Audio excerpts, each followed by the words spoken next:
தமிழக சட்டசபை இன்று காலை 9:30 மணிக்கு கூடியது. சட்டசபை துவங்கியதும் இலங்கை தமிழ் தேசிய கூட்டமைப்பின் தலைவர் சம்பந்தன், மேற்குவங்க முன்னாள் முதல்வர் புத்ததேவ் பட்டாச்சாரியா, ராணுவ முன்னாள் தலைமை தளபதி பத்மநாபன், ரத்தன் டாடா, சீதாராம் யெச்சூரி உட்பட பலரின் மறைவுக்கு சபாநாயகர் அப்பாவு இரங்கல் தீர்மானம் வாசித்தார். லாட்டரி சீட்டு நடத்துபவர்களுக்கு வாரிசாகவும், லாட்டரி சீட்டு வியாபாரம் செய்து கொண்டிருப்பவர்களும் உதயநிதியை பார்த்து விமர்சிக்க என்ன தகுதி உள்ளது என அமைச்சர் பொன்முடி பேசினார். ஆதவ் அர்ஜுனாவுக்கு அப்போது கண்டனம் தெரிவித்தார். மகளிர் உரிமைத் தொகை திட்டத்திலிருந்து சுமார் 1.27 லட்சம் பயனாளிகளின் பெயர்கள் நீக்கப்பட்டுள்ளன. கடந்த அக்டோபர் வரை புதுப்பிக்கப்பட்டதில் பயனாளிகளின் எண்ணிக்கை 1.15 கோடியிலிருந்து 1.14 கோடியாக குறைந்துள்ளது. மகளிர் உரிமைத் தொகை பெறும் பயனாளிகள் இறந்தபின் அவர்களின் பெயர் அகற்றப்படும் என விளக்கம் அளிக்கப்பட்டுள்ளது. புதுச்சேரியில் 2வது நாளாக மத்திய குழுவினர் ஆய்வு மேற்கொண்டு வருகின்றனர். சந்தை புதுக்குப்பத்தில் ஆய்வு மேற்கொண்டபோது மத்திய குழுவினரிடம் அப்பகுதி பெண்கள் தங்களுக்கு ஏற்பட்ட சிரமங்களை கண்ணீர் விட்டு கதறி எடுத்து கூறினர். பெஞ்சல் புயல் காரணமாக ஏற்பட்ட கனமழை மற்றும் வெள்ள பாதிப்பு காரணமாக விழுப்புரம் மாவட்டத்தில் பள்ளிகளுக்கு விடுமுறை அளிக்கப்பட்டிருந்தது. இந்த நிலையில் 10 நாட்கள் தொடர் விடுமுறைக்கு பிறகு விழுப்புரம் மாவட்டத்தில் இன்று மீண்டும் பள்ளிகள் திறக்கப்பட்டன. தமிழகத்தில் 4 நாட்களுக்கு கனமழை எச்சரிக்கை விடுக்கப்பட்டுள்ள நிலையில் முன்னெச்சரிக்கை நடவடிக்கைகளை எடுக்க கலெக்டர்களுக்கு அதிகாரிகள் அறிவுறுத்தியுள்ளனர். தென்கிழக்கு வங்கக்கடல் மற்றும் அதை ஒட்டிய இந்திய பெருங்கடல் பகுதியில் உருவான காற்றழுத்த தாழ்வு பகுதி வடமேற்கு திசையில் நகர்ந்து இன்று மேலும் வலுப்பெறும் என வானிலை ஆய்வு மையம் தெரிவித்துள்ளது. தமிழகத்தில் ஆன்லைன் வாயிலாக நடக்கும் பண மோசடி குற்றங்களை கட்டுப்படுத்த மோசடியில் ஈடுபடும் குற்றவாளிகள் மற்றும் அவர்களின் பின்னணியில் இருப்போரை கைது செய்ய திரைநீக்கி என்ற பெயரில் அதிரடி நடவடிக்கையை டிஜிபி சங்கர் ஜிவால் முடுக்கிவிட்டுள்ளார். இதன் தொடர்ச்சியாக 135 வழக்குகளில் தொடர்புடைய சைபர் குற்றவாளிகள் 78 பேர் கைது செய்யப்பட்டுள்ளனர். கிருஷ்ணகிரி மாவட்டம் தேன்கனிக்கோட்டையில் அதிகாலை பனிமூட்டம் நிலவியது. எதிரே வரும் வாகனங்கள் தெரியாததால் வாகனங்களில் முகப்பு விளக்குகளை வாகன ஓட்டிகள் எரியவிட்டு சென்றனர். ராணிப்பேட்டை மாவட்டம் சோளிங்கர் பஜார் தெருவில் அமைந்துள்ள ஸ்ரீ சோழபுரீஸ்வரர் கோயிலில் ஐயப்ப பக்தர்கள் சபா சார்பில் திருவிளக்கு பூஜை நடந்தது. உலக மக்கள் அமைதியாக வாழ, மாங்கல்யம் பலம் பெற, உலக நன்மை வேண்டி 300 பெண்கள் குத்துவிளக்கேற்றி வைத்து திருவிளக்கு பூஜையில் புஷ்ப அபிஷேகம் செய்து சாமியை வழிபட்டனர். கோவை வெள்ளியங்கிரி மலை அடிவாரத்தில் உள்ள பூண்டி வெள்ளியங்கிரி ஆண்டவர் கோயிலுக்கு வந்த ஒற்றை யானையை கண்ட பக்தர்கள் அலறியடித்து ஓடினர்.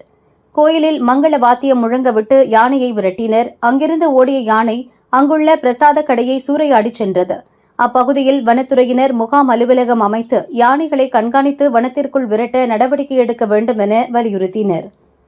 ராணிப்பேட்டை மாவட்டம் காமராஜர் நகர் பகுதியில் கழிவுநீர் கால்வாய் இல்லாததால் வீடுகளில் இருந்து வெளியேறும் கழிவுநீர் சாலையில் தேங்கி தொற்றுநோய் ஏற்படும் அபாயம் ஏற்பட்டுள்ளது. அரசு உரிய கவனம் செலுத்தி கழிவுநீர் கால்வாய் வசதியுடன் கூடிய புதிய சிமெண்ட் சாலை அமைத்து தர வேண்டும் என அப்பகுதி மக்கள் கோரிக்கை விடுத்துள்ளனர். சென்னையிலிருந்து கொச்சி நோக்கி 117 பயணிகளுடன் புறப்பட்ட ஸ்பைஸ் ஜெட் விமானம் இயந்திர கோளாறு காரணமாக மீண்டும் சென்னை விமான நிலையத்தில் அவசரமாக தரையிறக்கப்பட்டது. கோளாறு சரி செய்த பிறகு விமானம் புறப்படும் என விமான நிலைய அதிகாரிகள் தெரிவித்தனர்.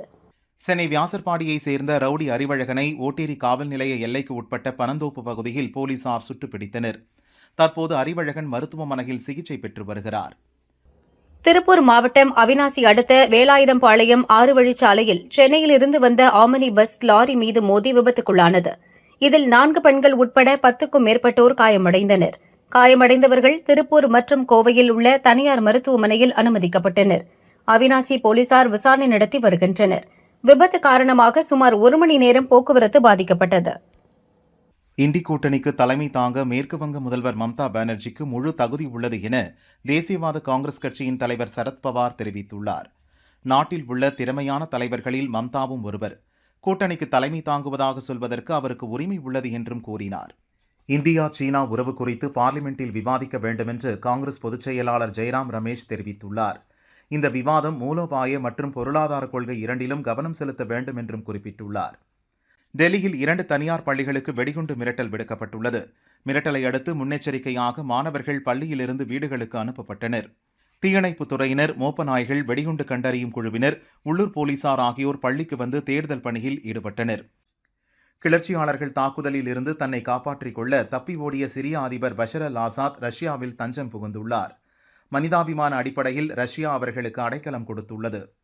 கனடா நாட்டின் எட்மாண்டன் நகரில் 20 வயது இந்திய வாலிபர் ஹர்ஷன்தீப் சிங் சுட்டுக் கொலை செய்யப்பட்டார். இது தொடர்பாக கனடா நாட்டவர் 2 கைது செய்யப்பட்டுள்ளனர். இந்திய மாணவர் உயிரிழப்புக்கு கனடாவில் உள்ள இந்திய தூதரகம் வருத்தம் தெரிவித்துள்ளது.